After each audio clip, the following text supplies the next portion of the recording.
ఈరోజు ఇంట్లో కొంచెం అల్లకల్లోలంగా ఉందని అగ్నిహోత్రం వేస్తున్నాము. గుగ్గిలము సాంబ్రాణి అని తెప్పించారు మా అమ్మగారు.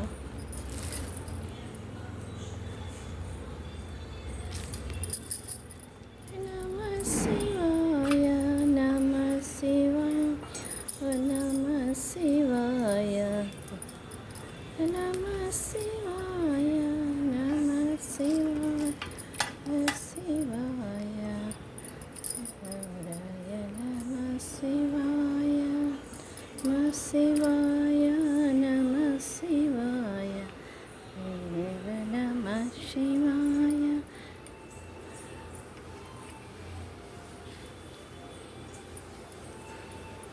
బాగుంటుంది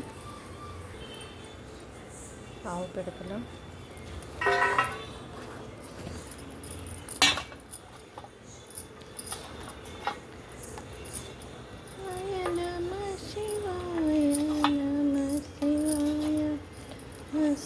అగ్నిహోత్రం యోగా క్లాస్లో నేర్చుకున్నాము. అదేదో మంత్రం ఉంటుంది, మర్చిపోయాను.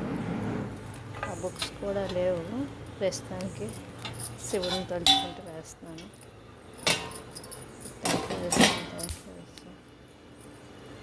ఇంక ఇదిలా ఆవు పిడకలో పొగ అలా వెళ్తుంది, బాగుంటుంది.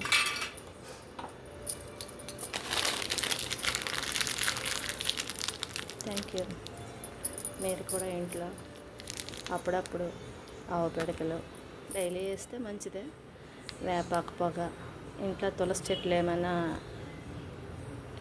ఏమంటారు దానికి, ఏదో ఇదైపోయింది అనకూడదు, ఏదో చెప్పాలి తెలీదు. తులసి చెట్లు బాగా ఎండిపోయాయి అనుకోండి, తీసి పడేయను. అవి కూడా తెచ్చి అగ్నిహోత్రం వేస్తాను, వేపాకులు వేస్తాను.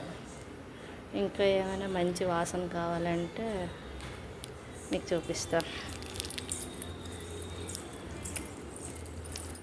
ఇవి ఆవు పిడకలు. కమలాపండు తొక్కలు, నిమ్మకాయ తొక్కలు ఇవన్నీ ఇలాగా ఎండలో పెట్టి వస్తాను. మంచి వాసన వస్తుంది వేస్తే. Okay, thank you. Bye bye. Like చేయండి, షేర్ చేయండి, సబ్స్క్రైబ్ చేయండి.